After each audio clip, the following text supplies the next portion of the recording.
बालों के झड़ने से परेशान लोग अक्सर महंगे तेल और सीरम के पीछे भागते रहते हैं, है ना? लेकिन सच कहूं तो अब उन महंगी शीशियों को नीचे रखने का वक्त आ गया है। आज की इस चर्चा में हम एक बहुत बड़े मेडिकल सच का पर्दाफाश करने वाले हैं, जिसे हम सदियों से बालों का झड़ना समझ रहे हैं ना, वो असल में कुछ और ही है। तो चलिए इस महा धोखे की गहराई में चलते हैं और बालों को दोबारा उगाने के बायो हैकिंग तरीके को समझते हैं। अब सबसे पहला सवाल जो दिमाग में आता है, क्या ये महंगे हेयर ऑयल और शैम्पू सच में काम करते भी हैं? देखिए, दुनिया भर में लोग सतह पर लगाए जाने वाले इन सीरम के दीवाने हैं, लेकिन बायोलॉजिकली देखा जाए तो ये तरीका पूरी तरह से गलत है। ये उन बुनियादी कारणों को नजरअंदाज कर देता है जो असल में बालों की जड़ों को खत्म कर रहे हैं। समस्या शरीर के बाहर बालों की सतह पर नहीं है, बल्कि गहराई में कहीं और है। तो आज हम क्या क्या कवर करने वाले हैं? हमारा एजेंडा एकदम साफ है। पहला, बालों के झड़ने का असली सच। दूसरा, बाहरी दुश्मन यानी पानी और शैम्पू। तीसरा, शरीर के अंदर बैठे विलेन। चौथा, विज्ञान पर आधारित कुछ पक्के समाधान। और अंत में एक 90 दिन का रेजरेक्शन प्रोटोकॉल। तो चलिए बिना देरी किए पहले पॉइंट से शुरू करते हैं, बालों के झड़ने का असली सच। आपने कभी नोटिस किया है कि गंजे लोगों का सिर अक्सर बहुत चमकता हुआ दिखता है? लोग मजाक में कहते हैं कि लाइट रिफ्लेक्ट हो रही है, लेकिन असल बात बताऊं, वो चमक किसी तेल या स्वस्थ त्वचा की नहीं होती, वो दरअसल हड्डी की चमक होती है। इसे मेडिकल भाषा में स्कैल्प कैल्सिफिकेशन कहते हैं। होता क्या है कि बहुत ज्यादा तनाव लेने से या बालों को कसकर बांधने से सिर की मांसपेशियों में लगातार खिंचाव पैदा होता है। खुद को बचाने के लिए शरीर वहाँ की मुलायम स्किन को सख्त करने लगता है। वहाँ कैल्शियम की एक परत जम जाती है, खून की नसें दब जाती हैं और बालों की जड़ों तक जीवन देने वाली ऑक्सीजन पहुँचना बंद हो जाती है। बिल्कुल चोक हो जाती हैं नसें। इसे ऐसे समझिए, अभी अपना माथा छू कर देखिए। माथे की त्वचा को आप आसानी से चुटकी से पकड़ सकते हैं, है ना? एक हेल्दी स्कैल्प भी बिल्कुल ऐसा ही मुलायम होता है। लेकिन जहाँ से बाल झड़ रहे होते हैं, वहाँ की त्वचा पत्थर जैसी सख्त हो जाती है, जिसे हम ज़ॉम्बी स्कैल्प कह सकते हैं। अब आप ही सोचिए, अगर किसी कंक्रीट की सड़क पर आप दुनिया का सबसे महंगा बीज बो दें और ऊपर से सोने के भाव वाला सीरम भी डाल दें, तो क्या वहाँ कोई पौधा उगेगा? बिल्कुल नहीं। ज़ॉम्बी स्कैल्प पर दवा अंदर जा ही नहीं पाती, वो सिर्फ सतह पर सूख कर रह जाती है, क्योंकि नीचे की जमीन तो पूरी तरह बंजर हो चुकी है। आगे बढ़ते हैं हमारे दूसरे पॉइंट की तरफ, बाहरी दुश्मन यानी आपका पानी और शैम्पू। आपको शायद अंदाजा भी नहीं होगा कि आपके बाथरूम में ही रोज कुछ ऐसा हो रहा है जो बालों को बेतहाशा नुकसान पहुंचा रहा है। इसे द शावर ऑफ डेथ कहना बिल्कुल गलत नहीं होगा। हम जिस खारे पानी या हार्ड वाटर से नहाते हैं, वो सिर्फ पानी नहीं है, वो एक तरह का लिक्विड स्टोन है। बाल्टियों या नलों पर जो सफेद परत आपने जमती हुई देखी है ना, बिल्कुल वही परत रोज आपके बालों पर भी जम रही है। और जब इस खारे पानी का कैल्शियम आपके शैम्पू के साथ मिलता है, तो वो एक चिपचिपा सीमेंट बना देता है। ये जड़ों को ब्लॉक कर देता है, जिससे बाल अंदर ही प्यासे मर जाते हैं और जरा सा कंघी करने पर टूट जाते हैं। लेकिन रुकिए, आपको तुरंत महंगे फिल्टर खरीदने के लिए भागने की जरूरत नहीं है। इसका एक बहुत ही शानदार और सस्ता बायो हैक है, जिसे चिलेशन कहते हैं। विटामिन सी पाउडर या एप्पल साइडर विनेगर जैसी आम चीजें एक चुंबक की तरह काम करती हैं। बस इन्हें पानी में मिलाइए और ये बालों पर जमे उस लिक्विड स्टोन के मिनरल्स को खींचकर बाहर निकाल देती हैं। खारे पानी के असर को काटने का यह वाकई एक जादुई तरीका है। एक और बहुत बड़ा मिथक है जिसे तोड़ना आज बहुत जरूरी है। इसे कहते हैं द हाइजीन ट्रैप। बचपन से हमें सिखाया जाता है कि बालों को रोज साफ रखना चाहिए, लेकिन केमिकल वाले शैम्पू से रोज बाल धोने से स्कैल्प का प्राकृतिक तेल, जिसे सीबम कहते हैं, और वहाँ मौजूद अच्छे बैक्टीरिया पूरी तरह नोच लिए जाते हैं। इससे आपका स्कैल्प पैनिक मोड में चला जाता है और सूखेपन से बचने के लिए वो और भी ज्यादा तेजी से तेल बनाने लगता है। सच तो ये है कि बाल गंदे होने से नहीं झड़ रहे, बल्कि हद से ज्यादा साफ किए जाने की वजह से झड़ रहे हैं, क्योंकि हमने उनके रक्षक माइक्रोबायोम को ही खत्म कर दिया है।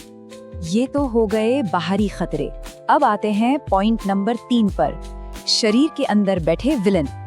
असली गृह युद्ध जो चल रहा है वो इंसान के पेट और डीएनए के स्तर पर है, और इस युद्ध का जो सबसे बड़ा विलन है उसका नाम है DHT हार्मोन। होता क्या है कि जब बहुत ज्यादा मीठा या जंक फूड खाया जाता है तो खून में शुगर की बाढ़ आ जाती है। शरीर उसे कंट्रोल करने के लिए ढेर सारा इंसुलिन बनाता है, जो सीधे तौर पर टेस्टोस्टेरोन को DHT में बदलने का सिग्नल दे देता है। ये DHT बालों की जड़ों पर सीधा हमला करके उन्हें सिकोड़ देता है। पुरुषों में होने वाले गंजेपन और महिलाओं में PCOS के दौरान बालों के पतले होने के पीछे असल में यही एक हार्मोन सबसे बड़ा जिम्मेदार है। इसके अलावा शरीर के अंदर 3 और बड़े युद्ध भी चल रहे हैं। पहला है लीकी गट। खराब खानपान से आंतों की परत कमजोर हो जाती है और टॉक्सिन सीधे खून में मिलने लगते हैं। ऐसे में शरीर पैनिक होकर बालों से सारा पोषण खींच लेता है। आप महंगे विटामिन खाते तो हैं, पर वो बिना पचे ही शरीर से बाहर निकल जाते हैं। इसे हम एक्सपेंसिव यूरिन कहते हैं। दूसरा विलन है कॉर्टिसोल, यानी स्ट्रेस हार्मोन। ये शरीर को सर्वाइवल मोड में डाल देता है, बिल्कुल वैसे जैसे कोई शेर आपके पीछे पड़ा हो। ऐसे में शरीर बालों की सप्लाई लाइन काट कर सारा फोकस दिल और दिमाग पर लगा देता है। और तीसरा हैरान करने वाला सच ये है कि शरीर अंदर से ही बालों के काले रंग को जला रहा है। स्ट्रेस और उम्र की वजह से कैटालेज नाम का एंजाइम कम हो जाता है और बाल अंदरूनी ब्लीच यानी हाइड्रोजन पेरोक्साइड के कारण सफेद होने लगते हैं। चलिए अब आते हैं हमारे चौथे और सबसे अहम हिस्से पर, विज्ञान पर आधारित समाधान। अभी तक की बातें सुनकर शायद आपको थोड़ा डर लगा हो, लेकिन घबराइए मत। अगर विज्ञान ने इन कातिलों को पहचाना है तो इलाज भी ढूंढा है। शरीर के गुरुत्वाकर्षण को हैक करने का एक कमाल का तरीका है, द इन्वर्जन मेथड। आपको बस रोजाना 4 मिनट के लिए सिर को दिल के लेवल से नीचे लटकाना है, जिससे खून सीधा आपके सिर की तरफ भागेगा। और साथ ही स्कैल्प को उंगलियों से जोर से पिंच करना है, ताकि उस सख्त कैल्सिफिकेशन की परत को तोड़ा जा सके। एक और बात, लगातार स्क्रीन पर नजरें गड़ाकर जो हम गर्दन झुकाते हैं ना, उस टेक नेक पोस्चर से बचना बहुत जरूरी है। ये गर्दन की नसों को ऐसे मोड़ देता है जैसे किसी पानी के पाइप को मोड़ने से पानी रुक जाता है। सिर्फ बाहरी मेहनत ही काफी नहीं है, शरीर को अंदर से भी फिक्स करना होगा। स्क्रीन पर दिख रहे इस टेबल को ध्यान से देखिए। महिलाओं में अक्सर आयरन, जिसे फेरेटिन कहते हैं, उसका स्तर 70 से कम होता है। जब तक ये ठीक नहीं होगा, नए बाल नहीं उग सकते। इसके अलावा रोजाना 1 मुट्ठी कद्दू के बीज खाना शुरू करें। ये प्रकृति का सबसे बेहतरीन DHT ब्लॉकर है।